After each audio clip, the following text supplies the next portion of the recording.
Did you guys know about the Creature Crate Patreon? Every month you'll get amazing files that you can make, like this Donkey Kong, this dragon, this robot tech scarab, this Cerberus, or this super cool set of Bulbasaurs. You can also sell the prints from these files as an authorized seller. Join the Creature Crate Patreon now. Link is in the description below.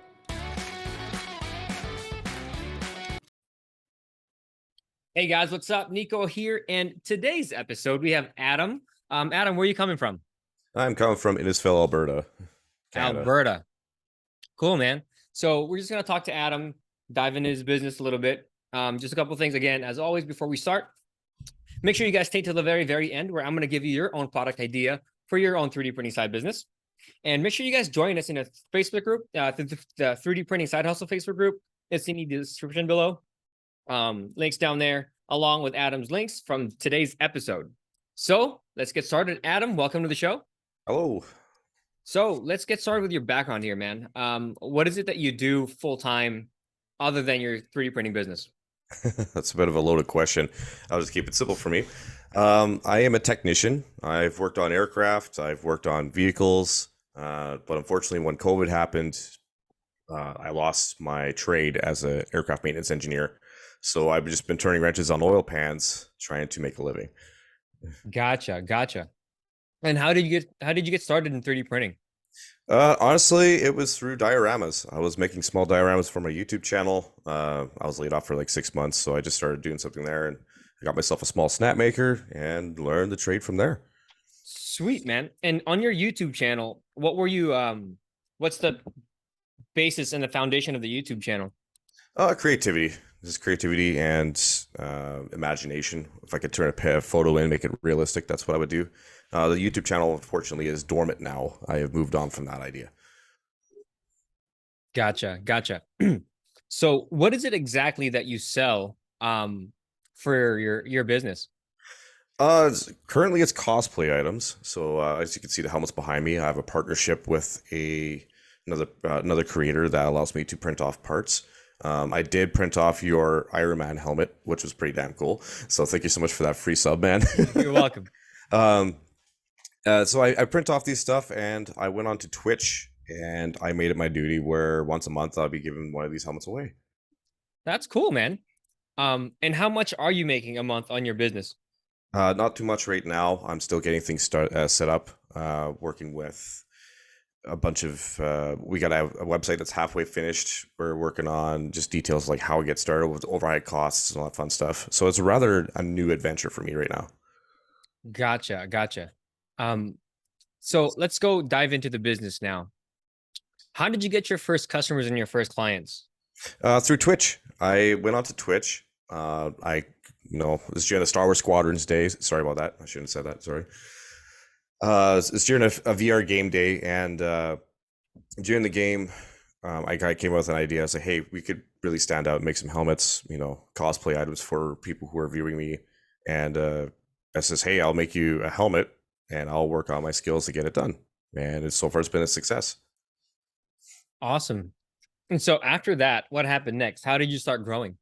I started growing by introducing myself to the idea of just being in a business mindset. So understanding like where I should go next, how big could this get, what it's like to be in front of people, kind of like what we are doing right now. And over time, as the helmets got better, my quality got better. Like this Metroid helmet right here is amazing. I decided I'm going to make a cosplay / prototyping business by offering my services. So I started reaching out, started like walking around my hometown and asking like, "Hey, do you need me to print something? Here's my cost. What would you like?" And it's usually just small love stuff, that right? hustle, man. So did you go door to door? I went door to door, and then of course I did like a small little bit of flyers. A flyer didn't work. The people thought it was a scam, but yeah, I just went door to door, showed what I did. People were really interested. There's a lot of people out there who have no idea what 3D printing is. I think the oldest customer I ever had was like a 90-year-old, and I showed him what I made, and he just like was stunned. Like, "You can make that?" I was like, "Yeah, I can make you a coffee cup." It's like whatever you need, right? So for him, he wanted just like a coat hanger of some sort with like his initials on it, which was pretty cool. Sweet, dude. So let's talk about Twitch a little bit. Sure. Are you in like the Twitch partnership where you get I think add income from being a Twitch streamer? No, the partnership is like the next level above what I'm at. I'm an affiliate level. So Okay, I so explain that to us.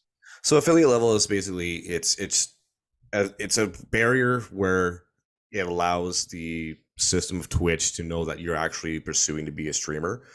Before you're that, you're just like this random streamer doing a hobbyist thing, and then you have to hit a certain criteria. So I hit the affiliate level like 2 years ago, and my goal was is to become a streamer or a partner just to kind of push forward. But to do that, you have to stand out. So currently, we're not a partner, but being affiliate, it allows you to have ad revenue. It allows people to sub to your channel. Allows people to donate to your channel, sub bits. Just kind of opens that door to for you to experience all that fun stuff. On top of that, it's a huge responsibility. I don't know if there's a lot of streamers out there who like understand that being a streamer is kind of like owning a business. Like you have to show your brand. You have to be scared. You have to be very careful what you do. Watch out for people who really like to heckle you, that kind of stuff. But also, you're kind of in a way competing against other streamers. So it's a bit of a wacky wild west out in Twitch right now. Gotcha. And does that bring pretty decent income for you? It's all right. Yeah, if you can, like, for instance, I have the helmet system here. So it started off with like free helmets, and then we moved it to a tier system. Tier threes at the time. Well, we stopped doing this by the way, but tier threes at the time would get a say like a 3D printed helmet here, and we build it from scratch. We paint it up and all that jazz. We send it off, and it'll be a way to say thank you for investing in our channel. And what it did is it created like it's not a ploy, by the way, guys. So don't think it's bad, but it's a way for people to understand that they're investing their money into your cause, your idea, and yeah, we only had like a limit of like one time, so people can like just keep buying helmets through a cheap way. But it kind of like once they saw the process of how it went, people were really invested in it. Like they really thought, excuse me, they thought you were genuine about it, like genuinely real artistic, like actually caring. Like I actually care a lot about these helmets that are here. There's a couple here that haven't been sent out because I'm just waiting for one part, and I'm like I'm not sending it out until it's finished because I care that much. So like I've grown a community around that, and I mean we're at 600 and yeah, we're at 692 followers now, and we're still growing. So yeah, like it's been a fun ride. Sweet, man. So did you take then that money that you started, getting like your profits, your initial profits, did you take that and invest that into more machines? How did that work? Yeah. So the first thing we did is we went with of course, a bigger program or machine there. So we bought the two snap makers. We got the Snapmaker A350s. I love them. Nothing against the other brands. I just love Snapmaker. I love their versatility and their multi-design work. We went with those, and then after that, I just started upgrading the shop. Started working on business fees, understanding like what's going to be. And currently, we just have a nest egg set aside for when we are ready to launch our actual 3D printing business. Gotcha. And So tell us more about that actual 3D printing business. pretty much like using Twitch as a gateway to let people know about it, and then building the business on the side and letting people know that there's a business being built. Is the ultimate. I'd say the ultimate factor here is people are seeing a transparency that I don't think people get. And I if people agree. copy me, like go for it, but good luck. Like I had many sleepless nights just trying to get things done. Yeah, yeah, yeah. So do you have a print farm now, or do you still have just several machines that, produce whatever it is that you're trying to produce for I the have Twitch I've channel? I've currently like two big machines and one small one that I started out with, and I'm looking to expand. But first, we got to get that business rolling. First, we got to get to create the income that can afford the machines and allow the business to kind of scale up and get to that point, right? And plus, I would like to move the business out of this small little shop that I've created into something a little bit bigger for that farm to really boost up a little bit. Gotcha. And what were the struggles you had when you first started in this entire thing? Uh, in 3D printing, the No, the struggles. business. In the business. Honestly, mindset. Like a lot of us were brought up in the sense of you go to work, you get paid, that's it, right? But when I kept getting laid off, and the same thing kept appearing, like we can't afford you, we can't afford you. I kept thinking, it was like, why can't they afford me? And then the question really was, after I discovered that they didn't have enough money, was why can't I afford me? That was the question I started with. That's a great question. And it's just like, what can I do? You know, I was a tech when I was in high school. I did work on plays. What's this Twitch thing? You know, I started really diving into this stuff. The diorama stuff was kind of a one-off. I was helping out with a cadet squadron here in Canada. I was their supply tech, and I was, making these amazing pieces of art and then donating to them for their auctions, which was pretty fun. But unfortunately, when COVID hit, nothing, nothing came about. No auctions, no nothing. So when that died, I had the experience of, I would say, a meltdown. Like, I had so much work all at once, and since I was off duty, like for 6 months, so it didn't really hurt. But I had so much work. I actually had like a breakdown. Like, I couldn't handle it, and that's where I realized I need a team. I need to understand what I'm doing, and I need to dive a little bit more deeper into what makes a business run. You know, it's not just like you show up and you start doing it. It's a process, right? So, taking all that information, when I applied it to my Twitch channel and my upcoming business here, I was able to understand that, like, on the Twitch channel, you need mods, you need a team that you can rely on, you need an artist if you would like one. Pay these people if you can. Understand where their backgrounds are. Never use them for granted. And on my Discord, like, I've got this amazing team of 6 people, and we are constantly updating our channel. We're constantly pushing forward because of that mindset. We've had our hiccups. Don't get me wrong. We have definitely had our hiccups. I had to let people go because, like, some other reasons, or just people left. That does happen, but remember, you're attracting a volunteer. What can you, as the, I would say, employer, do for them? You know, you're trying to excel them. What can you do? That's the question of the day. Sorry, I kind of went off of there. So yeah, a little bit, but that's okay. Sorry, buddy. There's a lot. It's a loaded packet question. Yeah. No, I mean, if there's something that needs to be said, it has to be said, right? Yeah, true. Cool, man. So, this is really interesting because you're not really selling the items, you're actually giving them away, and you're extremely profitable. So that's very interesting for me. Okay. How have you tried to increase the membership for your platform? Honestly, through Instagram, through Twitter. I'm trying to get through Twitter. Twitter is actually a nightmare right now. It's hard to get really anywhere on that platform. But mostly on Instagram, I kind of show off the work, make the hashtags, let people know in the comments, like, hey, this is where I'm at. You know, this is my affiliate, my link, and all that fun stuff. So we have people come through and they're like, hey, I'm from Instagram, love your stuff. I'm like, hey, welcome to the family, and all that jazz. And I kind of give them options. I like, when we moved away from the tier 3 system, people were actually pretty understanding about it, because it was like the cost was coming a little too much and we had way too many tier 3s coming through. So what we said is like, okay, at this point, you guys, we have a different system, so we'll send out these like little coins. So for instance, here it is. We actually send out like coins and stuff through the mail, just like to say, hey, thanks for being a part of our channel, you know. And every month we have a different coin, so we'll just keep sending it out. That's cheap. That's something easy to do. A lot of people are attracted to that kind of stuff. I don't think anybody on Twitch is really doing it, like in the 3D printing area that I'm at. I would say, like, the growth of my viewership is based on just trust and availability. Like, people know that the Y-Wing Guy channel is where it's at, right? You know, you want to hang out there, like, just put prizes all the time. There's fun. People get to hang out, get to know each other. We got veterans on our channel. Like, you know what, you ask it, you name it. So it's about presenting the idea, I would say, something attractive. You're not just there to play a game. You're technically entertaining. Awesome, man. So do you have your own website as well where they can find you, or is it just straight up to Twitch? Website's under development. We are around 60 to 50% finished. So if you guys look up YWG 3D prints, you'll probably see like a bunch of gerbil. Like, it's still under development.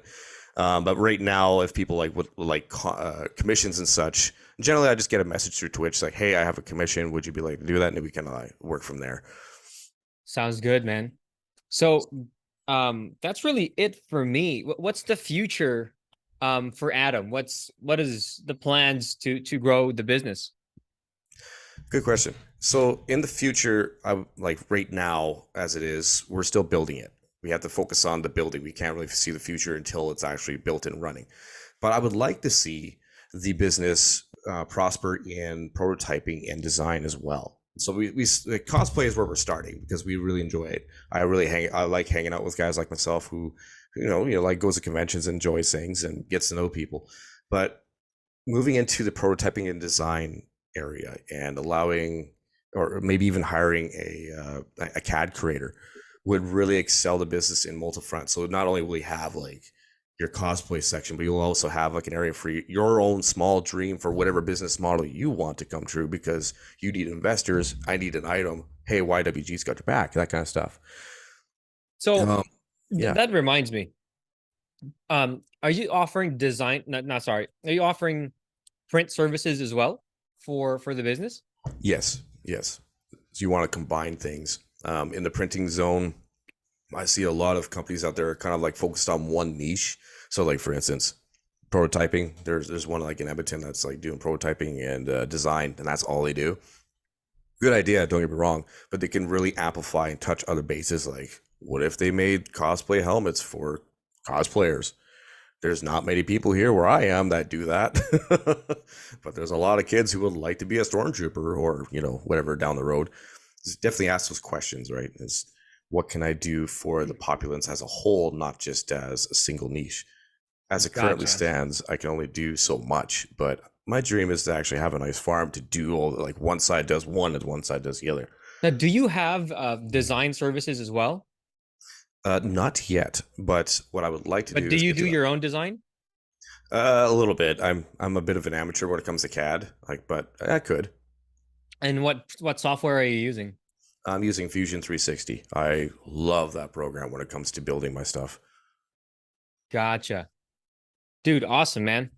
So that's really it for me, brother. Let's wrap this up with your number one tip for anyone who wants to start their own 3D printing business.